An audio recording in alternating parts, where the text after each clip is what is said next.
Фу, гедонизм, извращение какое-то. Вообще развращают тут народ. Эти слова я слышу, как правило, от людей, которые собственноручно расписываются в том, что их удовольствие принадлежит исключительно физиологической сфере и больше никакой иной. То есть еда и секс. И то в большинстве случаев только еда. Глубинное наслаждение, о котором я рассказываю, которому я учу, это наслаждение в обязательном порядке, опирающееся на высокие смыслы, высокие ценности. И только так достигается максимальное переживание блаженства, удовольствия всем своим существом, включая ваши мысли, да, все ваше восприятие, включая все восприятие себя телесное в том числе. И, вот позвольте спросить у вас, священный экстаз божественной благодати, например, который снисходил до святых монахов, живших в уединении, в кельях, это что? Это не удовольствие, это не наслаждение, не высокое его, не высокий его аспект, что ли? Ответьте мне, пожалуйста, на этот вопрос, как вы.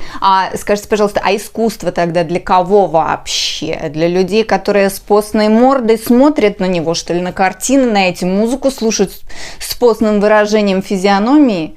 Или для увлеченных, для страстных, для тех, кому музыка может подарить божественное наслаждение? Расскажите мне, пожалуйста, тогда. Почему гедонизм это ведет к развращению? Объясните, для кого тогда все искусство, для кого литература пишется, музыка пишется, картины для кого? Для кого поэты пишут стихи, восхищаясь прекрасным образом? Для кого Дон Кихот, в конце концов, копьями своими махал? Расскажите мне.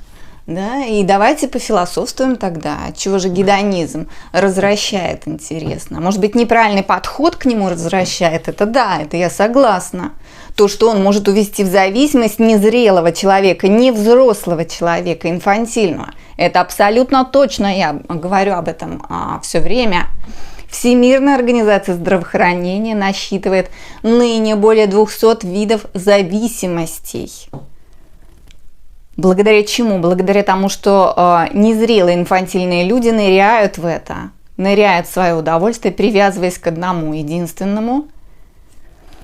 И утверждают то, что все остальное, это извращение какое-то. В общем, наслаждение имеет много граней. И наполненность нашей жизни зависит от того, сколько граней для себя мы актуализировали и насколько утончили свое восприятие и научились воспринимать происходящее в русле наслажденческом. И сейчас опять не надо перевирать мою мысль и мои слова. В следующем видео еще немножечко поговорим о гедонистах, йогах и гедонистых монахах, отшельниках и схимниках. Как вам такой разворот?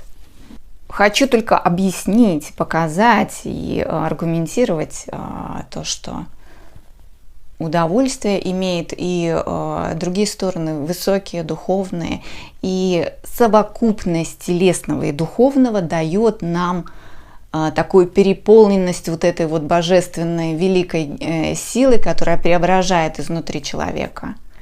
Вот и все. А те, кто зацикливается только на сексе, только на еде, только на играх, на соцсетях, кстати, скажите мне, пожалуйста, независимы ли вы случайно от соцсетей? Так, интересно просто. Да, чтобы камни тут бросать в остальных. В общем, до встречи.